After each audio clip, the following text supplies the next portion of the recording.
अस्सलाम वालेकुम प्यारे बच्चों, आज 5वीं जमात के इंग्लिश के एक नए लेसन के साथ आपके सामने हाजिर हैं। यह वीडियो मुंबई महानगर पालिका के वर्चुअल क्लास की तरफ से पेश किया जा रहा है। मैं Ansari Rashid Akhtar 5th standard English के एक नए लेसन के साथ। चलिए शुरू करते हैं आज का हमारा लेसन।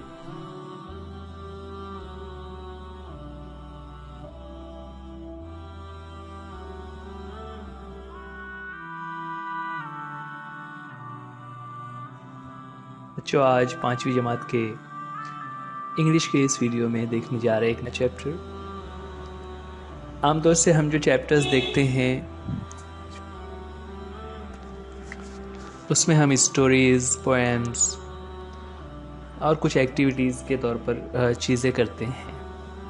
आज का जो हमारा चैप्टर है वो अपने आप में एक थोड़ा मुख्तलिफ है, डिफरेंट टाइप का है, जिसका टाइटल है कलेक्शन ऑफ इंग्लिश टेक्स्ट। अब जो इंग्लिश टेक्स्ट का मतलब क्या होता है कि जब हम किसी जगह पर इंग्लिश को पढ़ते हैं तो वो इंग्लिश टेक्स्ट कहलाता है। होता क्या है कि हम जहाँ पर भी कुछ चीज़ें इंग्लिश में लिखी हुई देखते हैं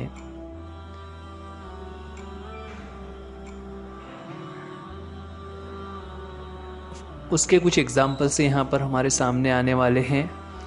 तो चलिए हम बिना देर किए हुए डायरेक्ट हमारे टॉपिक पर आते हैं। बच्चों, आपको ये एक्टिविटी इस तरह से करना रहेगा कि यहाँ पर जो एग्जाम्पल्स आपके सामने आ रहे हैं आप उन एग्जाम्पल्स को अपने आसपास की चीज़ों पर तलाश करेंगे। हमें हिदायत दी हुई है कि make a collection of English text and present it as a collage ना।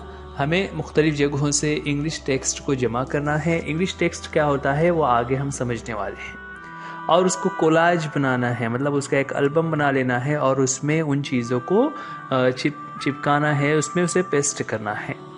उसके बाद आगे और हिदायत दी हुई है कि लेबल ईच सैम्पल, हर सैम्पल को लेबल करना है कि वो क्या है, और describe it orally in your mother tongue, और फिर उसको डिस्क्राइब करना है कि उसमें आपको कौन कौन सी चीज़ें नज़र आ रही है। तो इस तरह से हमें इंस्ट्रक्शन दिए हुए हैं।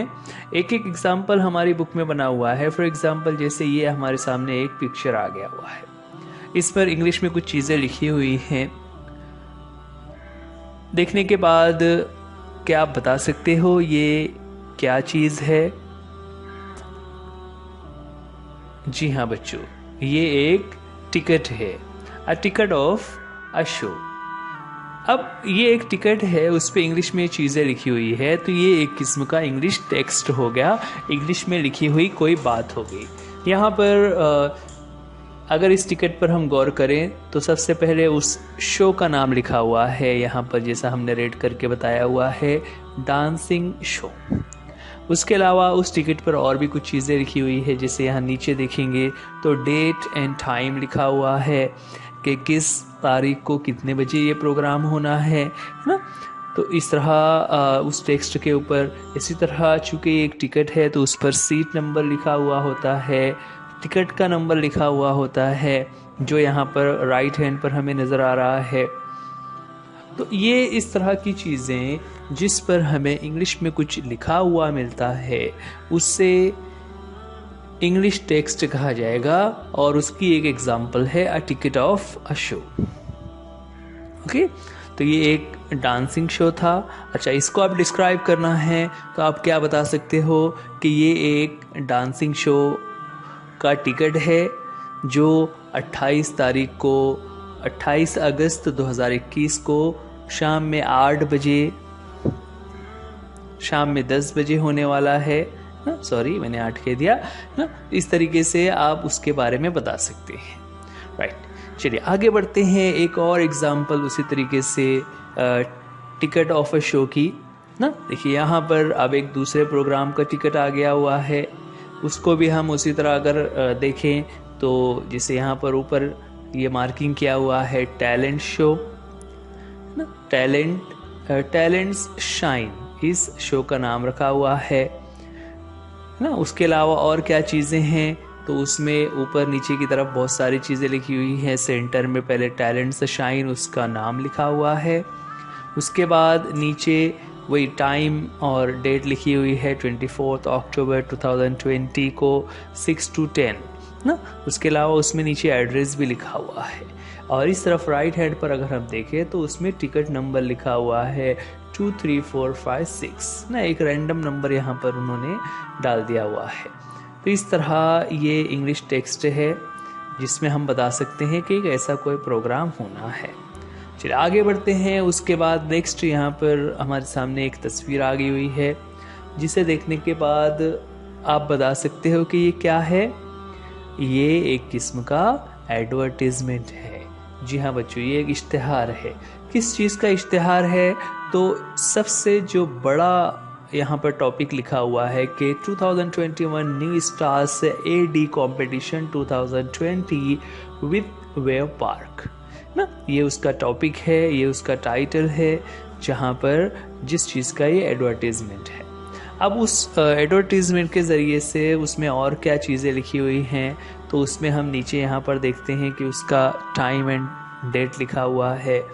ठीक है, जून 14 to जुलाई 30 2021 ना। ये इस तरीके से 15 दिन तक चलने वाला एक जून से जुलाई तक चलने वाला ये प्रोग्राम है ना। उसके बाद ये नीचे छोटी छोटी जो चीज़ें लिखी हुई हैं, इसमें शरायत होती हैं, टर्म्स एंड कंडीशंस होती हैं कि इसमें कौन से बच्चे हिस्सा ले सकते हैं, उनके लिए क्या एज ग्रुप रहेगा, उनकी फ़ीस क्या रहेगी, उनको अपने साथ में कौन सी चीज़ें लाना है, किन चीज़ों की पाबंदी रहेगी और किस तरह के कंपटीशन होना है। वो तमाम चीज़ें यहाँ पर छोटी छोटी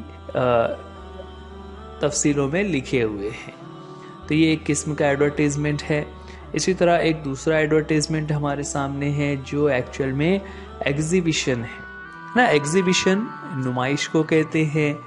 तो यहाँ पर एग्जीबिशन अनलिमिटेड ये एक अदारा है जो एक नुमाइश का इनेकाद कर रहा है। नुमाइश क्या है? Handloom and handicraft life style concert 2020 ना। देखिए यहाँ पर उसका टॉपिक हमें मिल जाता है कि हैंडलूम एंड हैंडीक्राफ्ट ना, हाथ से बनाई हुई दस्तकारी जिसे हम कहते हैं ना, दस्तकारी वाली चीज़ों की एक नुमाइश होने वाली है।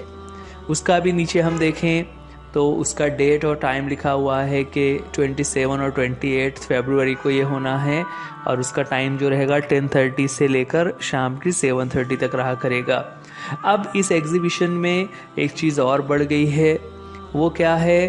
तो यहाँ पर नीचे नाम लिखा हुआ है chief guest doctor Kiran Sood, yoga guru, writer and motivational speaker. तो बच्चों ये जो बातें मैं उर्दू में आपको एक्सप्लेन कर रहा हूँ, ये एक्चुअल में आपको बताना है कि आपको इस तरह से एक प्रोजेक्ट बनाना है जिसमें इस तरह की चीज़ें आपको जमा करनी है और उसको अपने क्लास में लाकर आपको अपने टीचर के सामने डिस्क्राइब करना है कि what things you see there.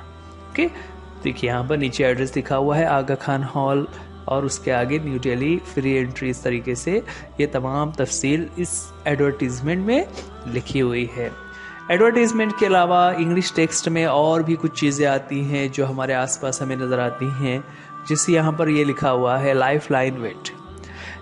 उसके स्ट्रक्चर, उसके डिज़ाइन को देखने के बाद हमें अंदाज़ हो जाता है कि ये एक किस्म का बिल है, राइट? ये बिल है। अब किसी भी सामान को जब हम परचेस करते हैं तो इस तरह का बिल हमें मिलता है, और बिल के अंदर ख़ास तौर से क्या चीज़ें होती है? सबसे पहले जिस शॉप से या जिस कंपनी से हमने सामान ख़रीदा हुआ है उसका नाम ऊपर लिखा हुआ होता है ना। उसके साथ उसकी कुछ बेसिक चीज़ें, उसका एड्रेस, कॉन्टेक्ट नंबर, उसका GST नंबर वगैरह, ये तमाम चीज़ें ऊपर लिखी हुई होती हैं। उसके बाद नीचे अगर देखें तो वहाँ पर कस्टमर की डिटेल्स होती हैं, जहाँ पर कस्टमर का नाम, एड्रेस, उसका कॉन्टेक्ट नंबर वगैरह, और किस तारीख को परचेस कर रहे हैं, और अगर कोई और डिटेल्स है तो वो सारी डिटेल्स यहाँ पर आ जाती हैं कंपनी के नाम के नीचे। ठीक है, अब इन डिटेल्स के बाद नीचे जो ये बड़े कॉलम्स बने हुए हैं ये एक्चुअल में डिस्क्रिप्शन ऑफ प्रोडक्ट्स होता है कि आपने कितने सामान खरीदे और उनकी कितनी मिकदार यानी कितनी क्वांटिटी आपने ली हुई है और उसका रेट क्या था और टोटल अमाउंट कितना होता है। वो तमाम चीज़ें नीचे लिखी होती है और लास्ट में नीचे राइट हैंड पर जो हम देख रहे हैं टोटल रिसीवेबल वैल्यू लिखा हुआ है या टोटल यहाँ पर कितना अमाउंट हमें पे करना है ना। उसके बाद नीचे कुछ और डिटेल्स होती है जहाँ पर उस शॉपकीपर का स्टैम्प और उसका साइन होता है जो आपको पूरा बिल चेक करने के बाद उसकी एंट्री यहाँ पर होती है, राइट। तो किसी भी बिल को जब आप देखते हैं तो इस तरह के बिल्स जो है वो भी एक किस्म का इंग्लिश टेक्स्ट है ना। अच्छा बच्चों, यहाँ पर देखिए बिल और ये एक दूसरी चीज़ हमारे सामने आ गई है, ये एक रिसिट है ना। रिसिट जिसे उर्दू में हम रसीद कहते हैं। रिसिट क्या होता है कि किसी भी सामान के खरीदने पर हमें उसका जो रिसीट मिलती है कि भाई ये सामान आपने परचेस किया हुआ है। उसमें वैसा ही कंपनी या शॉप का नाम होता है, उसमें डेट होती है ना। जैसे यहाँ पर एक्मे बाइक शॉप ना, उसके बाद उसकी डेट लिखा हुआ है अक्टूबर 20, 2018 और उसके नीचे उसकी तफसीलात लिखी हुई हैं। उसके बाद नीचे यहाँ पर जिस चीज़ को परचेस किया हुआ है उसके डिटेल्स आ गए हुए हैं और लास्ट में नीचे की तरफ टोटल किया हुआ है कि जितनी चीज़ें आपने ख़रीदी है उन सब का टोटल। रिसिट में ये तमाम चीज़ें होती है कि उसका टोटल नीचे की तरफ और उसके बाद बिल की तरह ही उसमें बैंकिंग डिटेल्स वगैरह भी होती हैं। इंग्लिश टेक्स्ट में आगे बढ़े तो ये एक चीज़ हमें नज़र आ रही है, आप बता सकते हो ये क्या है? आपने न्यूज़पेपर से में इस तरह का कुछ देखा हुआ होगा। जी हाँ बच्चों, इसे कहते हैं कार्टून स्ट्रिप ना। It is a cartoon strip जिसमें कोई कैरेक्टर बना हुआ होता है जो कार्टून की शक्ल में होता है और उस कार्टून के ज़रिए से स्टोरी या कोई एक फ़नी मैसेज हमें बताया जाता है ना। जिससे यहाँ पर जो कैरेक्टर है उसमें देखिए खास कर क्या होता है कि जो स्पीकर होता है उसके सेंटेंसेस, उसके डायलॉग्स इस तरह से कॉल आउट वाले बॉक्स में लिखे हुए होते हैं ना, जिसमें एक स्पीकर की तरफ एक तरफ एरो का निशान होता है और उसमें जो कैरेक्टर है उसके एक्सप्रेशंस बताए जाते हैं। तो इस तरह ये कार्टून स्ट्रिप होता है जो कि एक किस्म का इंग्लिश टेक्स्ट है। इंग्लिश न्यूज़पेपर्स अगर आप देखेंगे तो उसमें आपको इस तरह से कार्टून्स मिल जाते हैं। आप अपने आसपास कहीं पर इंग्लिश न्यूज़पेपर हासिल कीजिए, उसमें आपको इस तरह से कार्टून स्ट्रिप मिल जाएगा। ये एक ही लाइन में चारों बॉक्सेस बने हुए हैं। कभी कभी कुछ कार्टून स्ट्रिप्स इस तरह से होते हैं जहाँ पर ऊपर नीचे की तरफ होता है। तो इसका देखने का तरीका ये होता है कि लेफ़्ट से शुरू करना है, ऊपर से लेफ़्ट से राइट की तरफ, फिर नीचे की लाइन में फिर लेफ़्ट से राइट की तरफ जाना है ना। तो यहाँ पर भी वही हमें नज़र आ रहा है कि फर्स्ट पिक्चर में कुछ एक्शन हमें नज़र आ रहा है और सेकंड पिक्चर में अगर हम देखें तो फिर डायलॉग दिया हुआ है जिसकी मदद से हमें ये समझ में आ रहा है कि फर्स्ट पिक्चर में क्या था। A cartoon strip is also a kind of English text। यहाँ पर उसकी एक एग्जाम्पल हमारे सामने। जहाँ तक इंग्लिश टेक्स्ट की बात है, एक और डिफरेंट टाइप ऑफ टेक्स्ट हमारे सामने है। बच्चों यहाँ पर इस पिक्चर को देखकर हम अंदाज कर सकते हैं ये एक किस्म का पजल है, राइट है ना। पजल अलग अलग टाइप्स के होते हैं, वर्ड पजल्स होते हैं जिसमें कुछ इशारे दिए हुए होते हैं या कुछ सवालात किए हुए होते हैं जिसकी मदद से हमें पजल को फिलअप करना होता है।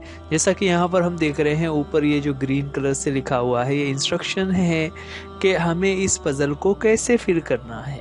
और नीचे जो बॉक्सेस बने हुए हैं जिसमें कुछ लेटर्स हमें लिखे हुए नज़र आ रहे हैं, तो दरमियान में जो इस तरह से ये खाली बॉक्सेस हमें नज़र आ रहे हैं, इन खाली बॉक्सेस में कौन सा लेटर लिखना होगा उसका हिदायत हमें ऊपर दी हुई होती है। तो इस तरह ये वर्ड पजल्स होते हैं। They are also a kind of text. बच्चों ये जो वर्ड बार बार टेक्स्ट यूज़ हो रहा है, यानी ऐसा कोई भी चीज़ जिसको हम पढ़ रहे हैं और पढ़ने के बाद हमें ये समझ में आता है कि हमें उसमें क्या बताया जा रहा है। तो यहाँ पर ये भी एक किस्म का टेक्स्ट है जो वर्ड पजल के फॉर्म में दिया हुआ है। वर्ड पजल मुख्तलिफ किस्म के हो सकते हैं, ये एक टाइप का पजल हो गया है। एक दूसरे किस्म का पजल इस तरीके से भी हो सकता है, जैसा कि यहाँ पर हमें नज़र आ रहा है कि यहाँ पर हमें कुछ एनिमल्स के पिक्चर्स बने हुए नज़र आ रहे हैं और साथ में कुछ उनके नाम लिखने के लिए बॉक्सेस बने हुए हैं। जैसे फर्स्ट पिक्चर अगर हम देखें तो यहाँ पर हमें काऊ नज़र आ रहा है। एक्चुअल में वो कार्टून है इसलिए, वरना वो तो काफ दिखाई दे रहा है। खैर, काऊ उसका स्पेलिंग हमें यहाँ पर लिखना होगा COW। तो यहाँ पर O जो है वो मिसिंग है, O हमें यहाँ पर लिखना है और इस तरह से हमारा वर्ड बन जाएगा काऊ, राइट। ये एक किस्म का पजल। इसी तरह नीचे के पिक्चर्स को भी हमें कंप्लीट करना होगा ना, कैट, डक एंड रैबिट। उसके स्पेलिंग्स हम यहाँ पर यूज़ करेंगे तो जिसकी मदद से ये पजल कंप्लीट होता है। It is a kind of text. Puzzles के अलावा और भी दूसरे टेक्स्ट होते हैं। न्यूज़पेपर या कोई बुक आप देखें तो उसमें शॉर्ट स्टोरीज होती हैं, है ना। जैसे देखिए यहाँ पर द ग्रीडी माउस करके ये जो स्टोरी लिखी हुई है ना, न्यूज़पेपर में हमें इस तरह की स्टोरीज भी मिल जाती हैं। तो ये एक स्टोरी है। स्टोरी में आमतौर से हम क्या देखते हैं कि स्टोरी में उसका एक टाइटल होता है। टाइटल के अलावा कुछ स्टोरीज के साथ यहाँ पर बच्चों आपको ये डिस्क्राइब भी करना है कि ये क्या नज़र आ रहा है। तो ये उस स्टोरी का टाइटल है ना, द ग्रीडी माउस। टाइटल के अलावा यहाँ पर एक पिक्चर भी बना हुआ है जो उसी स्टोरी को डिस्क्राइब कर रहा है कि उस स्टोरी में क्या वाकया हो रहा है।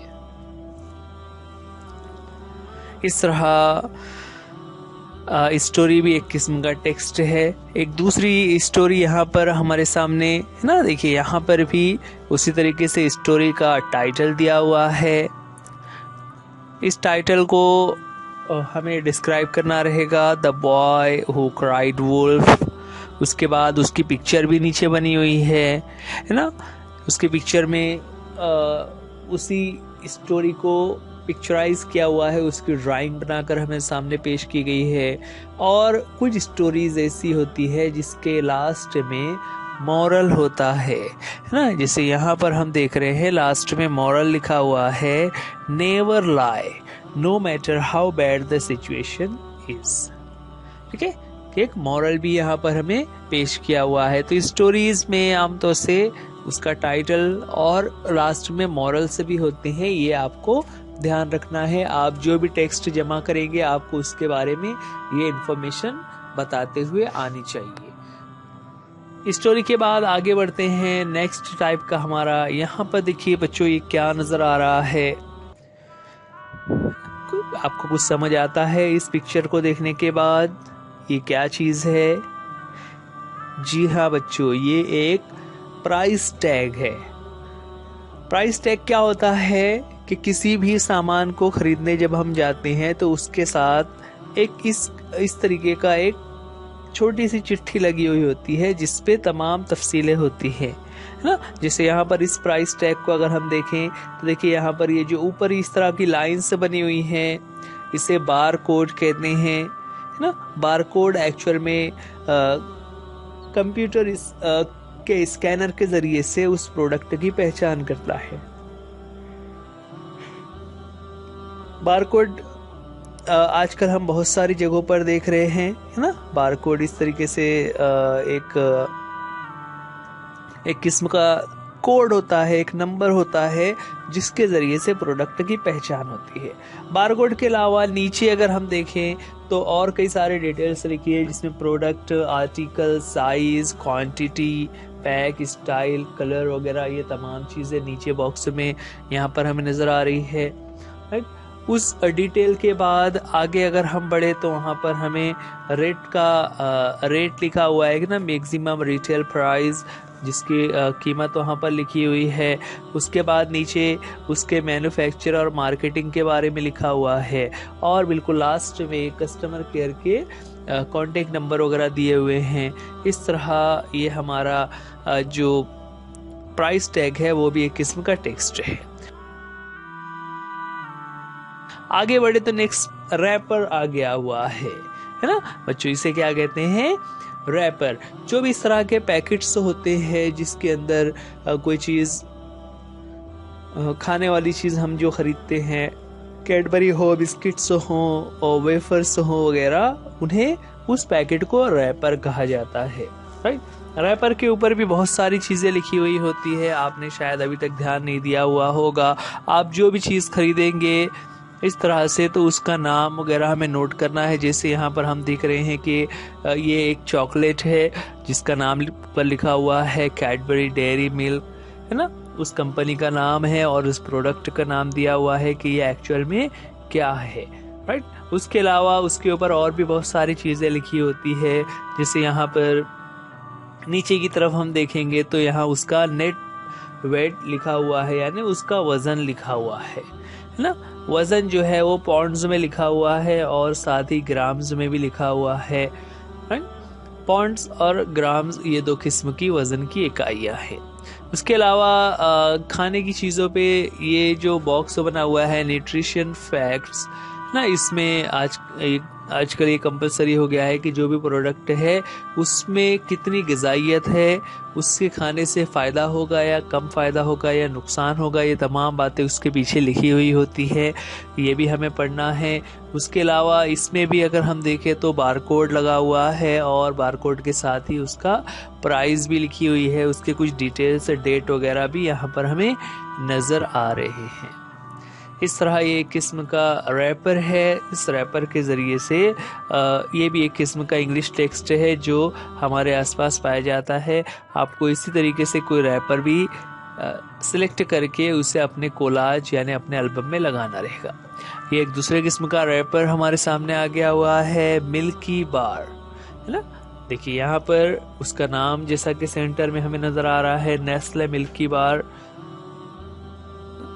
उसके बाद उसकी प्राइस भी ऊपर ही लिखी हुई है ना।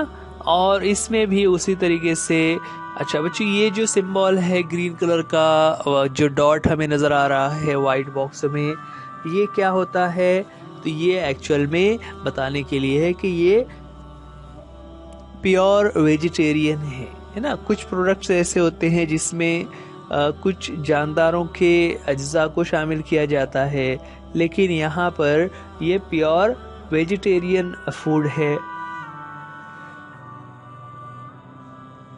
इसमें भी उसी तरीके से उसका रेट, डेट ऑफ प्रोडक्शन वगैरह कुछ कोड्स लिखे हुए हैं जो ये जाहिर करते हैं कि ये प्रोडक्ट कब बना हुआ है, कब से पैकिंग है, बहुत पुराना तो नहीं है वगैरह। ये तमाम चीज़ उस पर हमें समझ में आ रही होती हैं। देखिए उसी तरह उसमें उसका नेट वेट लिखा हुआ है, उसकी न्यूट्रिशन वैल्यू भी बताई हुई है वगैरह। उसके अलावा एक यहाँ पर जो एक नई चीज़ आपको नज़र आ रही है वो ये सिंबल है। सिंबल क्या है? तो इस सिंबल का मतलब है हमें इस रैपर को इस्तेमाल कर लेने के बाद डस्टबिन में डालना है ना। यहाँ पर उसे हमें डस्टबिन में डालने के लिए हिदायत दी हुई है कि आप इसे कहीं भी मत फेंक दीजिए, बल्कि उसे डस्टबिन में डालना रहेगा।